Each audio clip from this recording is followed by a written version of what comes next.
কুষ্টিয়া খোকসা বাজারের প্রধান সড়কে অবৈধ ফুটপাত দখল মুক্ত করার অভিযানে আজ দুপুরে ভ্রাম্যমাণ আদালত পরিচালনা করেন খোকসা উপজেলা সহকারী কমিশনার ভূমি রেশমা খাতুন।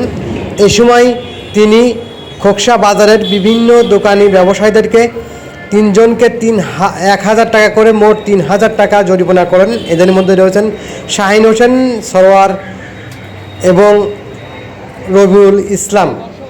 এই সময় তিনি বিভিন্ন দোকানীদেরকে সতর্কমূলক কথা বলে থাকেন।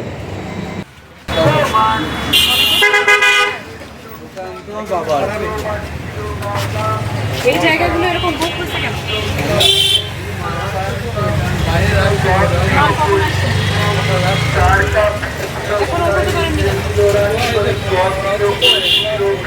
আপনি এখন হচ্ছে এই টাইমে করতে পারবেন না। আপনি করলে ভোরবেলা আপনি ভিডিও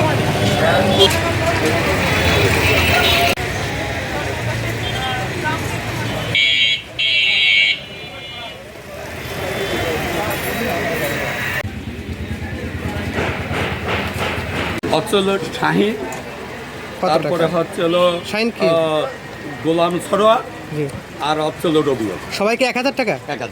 জি, ধন্যবাদ।